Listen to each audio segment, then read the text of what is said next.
এবার অসহ্য হয়ে মিটার ভাঙছে সাধারণ মানুষ, আর এতেই মুখ খুললেন মিজানুর রহমান আজহারী। ওরা যে মতবাদ ওদের এটা গত মাসে মাদার মিটারে বিল আসছিল, যে মে 2026 দেখতে পারতেছেন 84 টাকা বিল আসছিল, মোট 103 টাকার বিল। সেটা জুন মাসে এসে বিল আসছে 9686 টাকা, তো বলতে গেলে অলমোস্ট 20 গুণ। দর্শক, একই বাসা, একই পরিবার, একই ফ্যান, একই ফ্রিজ, ব্যবহারেও তেমন বড় কোনো পরিবর্তন নেই, কিন্তু মাস শেষে বিদ্যুতের বিল হাতে নিয়ে চোখ কপালে উঠছে। কোথাও 2 গুণ, কোথাও 3 গুণ, আবার কোথাও অভিযোগ আগের তুলনায় কয়েক হাজার টাকা বেশি এসেছে। প্রশ্নটা তাই এখন শুধু বিদ্যুৎ বিল নিয়ে নয়, প্রশ্ন হচ্ছে সাধারণ মানুষ যদি নিজের বিদ্যুৎ ব্যবহার সম্পর্কে নিশ্চিত থেকেও বিলের অঙ্ক বুঝতে না পারে, তাহলে এই বিলিং ব্যবস্থার উপর তিনি আস্থা রাখবেন কিভাবে? আর এই প্রশ্নে এবার সাধারণ মানুষের গণ্ডি পেরিয়ে পৌঁছে গেছে আলোচিত ইসলামী বক্তা মিজানুর রহমান আজহারীর কাছেও।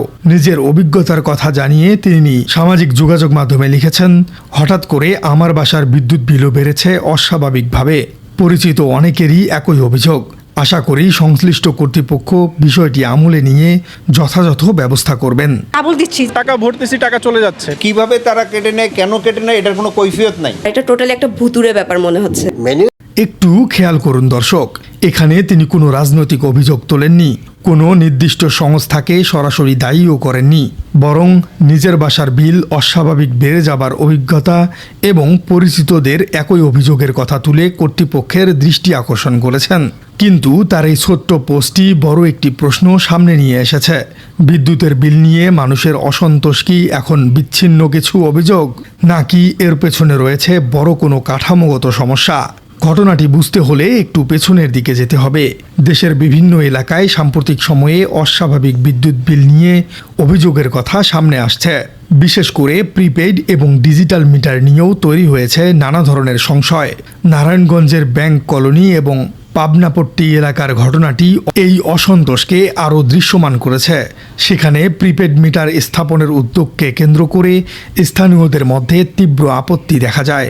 মিটার স্থাপন করতে গেলে স্থানীয়রা বাধা দেন এবং কয়েকটি মিটার ক্ষতিগ্রস্ত হবার ঘটনা ঘটে, অর্থাৎ সাধারণ মানুষ মিটারগুলো ভেঙে ফেলে। তবে এখানে একটা বিষয় খুব পরিষ্কারভাবে বলা দরকার, মিটার ভাঙা কোনো সাধারণ সমাধান নয়। কারণ বিদ্যুৎ বিল নিয়ে অভিযোগ থাকলে সেটির সমাধান হবার কথা অভিযোগ যাচাই, মিটার পরীক্ষা এবং প্রশাসনিক জবাবদিহির মাধ্যমে। সম্পদ নষ্ট করলে সমস্যার সমাধান তো হয়ই না, বরং নতুন আইনি এবং সামাজিক জটিলতা তৈরি হয়। দর্শক, তবুও মানুষ কেন এতটা ক্ষুব্ধ? এর উত্তর খুঁজতে গেলে সামনে আসে ট্রাস্ট ডেফিসিট, অর্থাৎ সেবা প্রদানকারী প্রতিষ্ঠান এবং গ্রাহকদের মধ্যে আস্থার ঘাটতি। বিদ্যুৎ বিভাগের যুক্তি হচ্ছে প্রিপেড মিটারে গ্রাহক নিজের ব্যবহার নিয়ন্ত্রণ করতে পারেন। কত ইউনিট বিদ্যুৎ ব্যবহার হচ্ছে, কত টাকা কেটে যাচ্ছে, এসব সম্পর্কে ধারণা পাবার সুযোগ থাকে।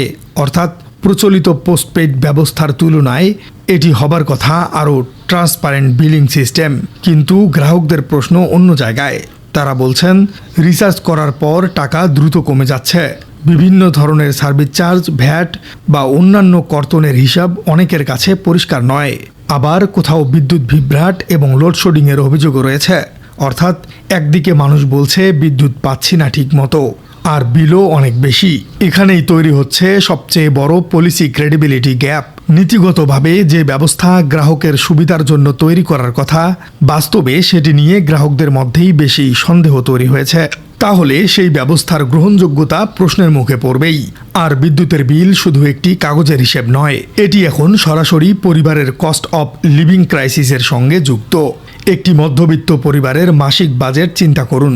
বাড়ি ভাড়া, বাজার খরচ, সন্তানের চিকিৎসা, শিক্ষা, গ্যাস, পানি, যাতায়াত, এই সব কিছুর সঙ্গে বিদ্যুৎ বিল যদি হঠাৎ করেই কয়েক গুণ বেড়ে যায়, তাহলে পরিবারের হাতে থাকা ব্যয়ের অর্থ কমে যায়।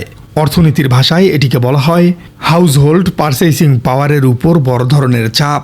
মানুষের আয় যদি একই থাকে, কিন্তু বিদ্যুৎ, খাদ্য, পরিবহন সহ প্রয়োজনীয় পণ্যের দাম বা ব্যয় বাড়তে থাকে, তাহলে প্রকৃত আয় বা রিয়েল ইনকাম অনেকটাই কমে যায়।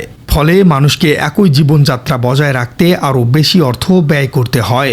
এ কারণেই একটি বিদ্যুৎ বিলের সমস্যা কখনো কখনো পুরো অর্থনীতির সঙ্গে সম্পর্কিত হয়ে যায়। আর এখানে বাংলাদেশের সংবিধানের কথাও আসে। সংবিধানের 15 অনুচ্ছেদে নাগরিকদের মৌলিক প্রয়োজন পূরণের বিষয়টি রাষ্ট্রের দায়িত্বের সঙ্গে যুক্ত করা হয়েছে। আবার 16 অনুচ্ছেদে গ্রাম এবং শহরের জীবনযাত্রার বৈষম্য কমানোর বিষয়টিও গুরুত্ব পেয়েছে। অর্থাৎ বিদ্যুৎ একটি আধুনিক রাষ্ট্রের শুধু ব্যবসায়িক পণ্য নয়, এটি মানুষের দৈনন্দিন জীবন, শিক্ষা, চিকিৎসা, যোগাযোগ এবং অর্থনৈতিক কর্মকাণ্ডের মৌলিক অবকাঠামোর অংশ। প্রথমত, বিদ্যুৎ বিলের সামর্থ্যের মধ্যে থাকতে হবে। দ্বিতীয়ত, মানুষ যে পরিমাণ বিদ্যুৎ ব্যবহার করছে তার সঙ্গে বিলের যৌক্তিক সম্পর্ক থাকতে হবে। তৃতীয় বিষয়টি হলো, কোনো অস্বাভাবিকতা দেখা দিলে গ্রাহক যেন সহজেই অভিযোগ করতে পারেন এবং দ্রুত সমাধান পান। এখানে আরেকটি বড় প্রশ্ন, প্রিপেড মিটার কি আসলেই বেশি বিল নিচ্ছে? শুধু অভিযোগের ভিত্তিতে এমন সিদ্ধান্তে আসা কঠিন, কারণ প্রিপেড মিটারে বিলের সঙ্গে বিদ্যুতের মূল ব্যবহারের পাশাপাশি বিভিন্ন ধরনের চার্জ, কর বা অন্যান্য কর্তন থাকতে পারে। আবার ট্যারিফ স্ল্যাব, ব্যবহারের পরিমাণ, পূর্বের বকেয়া কিংবা মিটার সংক্রান্ত কোনো কারিগরি সমস্যাও হিসেবকে প্রভাবিত করতে পারে। তাই গ্রাহকদের অভিযোগকে যেমন উড়িয়ে দেওয়া যায় না, তেমনি প্রমাণ ছাড়া মিটার ব্যবস্থাকেও সরাসরি দায়ী করা ঠিক হবে না। এখন প্রয়োজন ইন্ডিপেন্ডেন্ট অডিট এবং ট্রান্সপারেন্ট ইনভেস্টিগেশন। একজন গ্রাহক যেন জানতে পারেন তিনি কত ইউনিট ব্যবহার করেছেন, প্রতি ইউনিটের মূল্য কত, কোন স্ল্যাবে পড়েছেন, কি কি চার্জ কাটা হয়েছে এবং কেন কাটা হয়েছে। সহজ কথায়, হিসেব যদি ঠিক হয় তাহলে হিসেব দেখাতে সমস্যা কোথায়? এই জায়গাটিতেই মিজানুর রহমান আজহারীর পোস্টটি গুরুত্বপূর্ণ হয়ে উঠেছে, কারণ তিনি নিজেই বলেছেন তার বাসার বিল অস্বাভাবিকভাবে বেড়েছে এবং পরিচিত অনেকের কাছ থেকেই এই অভিযোগ পেয়েছেন। অর্থাৎ বিষয়টি এখন শুধু কোনো একটি এলাকার অভিযোগ হিসেবে দেখলে চলবে না, অন্তত অভিযোগের পরিমাণ এতটাই বেড়েছে যে কর্তৃপক্ষের উচিত বিষয়টি গুরুত্ব দিয়ে যাচাই করা। এদিকে আরেকটি বাস্তবতা ভুলে গেলে চলবে না, দেশের বিভিন্ন অঞ্চলে বিদ্যুৎ বিভ্রাট এবং লোডশেডিং নিয়ে সাধারণ মানুষের অসন্তোষ বাড়ছে। এখানেই তৈরি হয়েছে মানুষের সবচেয়ে বড় ভ্যালু ফর মানি কোয়েশ্চেন। মানুষ টাকা দিবে, কিন্তু বিনিময়ে নিরবিচ্ছিন্ন সেবা কতটা পাবে? বিদ্যুৎ উৎপাদন, সঞ্চালন এবং বিতরণ, এই পুরো এনার্জি ভ্যালু চেইনের কোথায় সমস্যা হচ্ছে সেটিও দেখতে হবে, কারণ শুধু মিটার বদলে ফেললেই বিদ্যুৎ খাতের সমস্যার সমাধান হবে না। উৎপাদন ব্যয়, জ্বালানি সরবরাহ, সঞ্চালন অবকাঠামো, বিতরণ ব্যবস্থা, সিস্টেম লস, ট্যারিফ কাঠামো সবকিছুকে একসঙ্গে দেখতে হবে। প্রবাদে আছে, গোড়ায় গলদ থাকলে আগায় পানি ঢেলে কোনো লাভ নেই। বিদ্যুৎ খাতের বিষয়টা অনেকটা এমন, গ্রাহকদের নতুন মিটার দেয়া হলো কিন্তু বিদ্যুৎ সরবরাহ ঠিকমতো হলো না, বিলিং ব্যবস্থা ডিজিটাল হলো কিন্তু বিলের ব্যাখ্যা পরিষ্কার হলো না, তাহলে প্রযুক্তি মানুষের আস্থা তৈরি করবে না। তাই এখন কর্তৃপক্ষের সামনে সবচেয়ে জরুরি 3টি কাজ রয়েছে। প্রথমত, অস্বাভাবিক বিলের অভিযোগগুলো কেস বাই কেস অডিট করতে হবে। দ্বিতীয়ত, প্রিপেড মিটারে ঠিক কোন কোন খাতে টাকা কাটা হচ্ছে তা গ্রাহকদের কাছে সহজ ভাষায় প্রকাশ করতে হবে। তৃতীয় বিষয়টি হলো, যেসব এলাকায় অতিরিক্ত বিলের অভিযোগ বেশি সেখানে মিটার রিডিং, ট্যারিফ প্রয়োগ এবং বিলিং সফটওয়্যার সবকিছু টেকনিক্যাল অডিট দরকার। কারণ জনগণের প্রশ্নকে যদি শুধু ভুল বুঝাবুঝি বলে এড়িয়ে যাওয়া হয় তাহলে আস্থার সংকট আরও গভীর হবে। মিজানুর রহমান আজহারীর বক্তব্য তাই একটি বড় বাস্তবতাই সামনে এনেছে। বিদ্যুতের বিল নিয়ে মানুষের ধৈর্য দিন দিন কমে যাচ্ছে। প্রিয় দর্শক, বর্তমানে এত বেশি বিদ্যুৎ বিল আসার কারণ হিসেবে আপনি কোনটিকে দায়ী করছেন? এই বিষয়ে আপনার অভিজ্ঞতা কি বলছে? আর মিজানুর রহমান আজহারীর বক্তব্যের সাথে আপনি কি একমত? কমেন্টে জানিয়ে দিন আপনার মূল্যবান মতামত। আর আমাদের চ্যানেলে নতুন হয়ে থাকলে চ্যানেলটি সাবস্ক্রাইব করে বেল আইকনটি বাজিয়ে দিন। দেখা হচ্ছে পরবর্তী ভিডিওতে।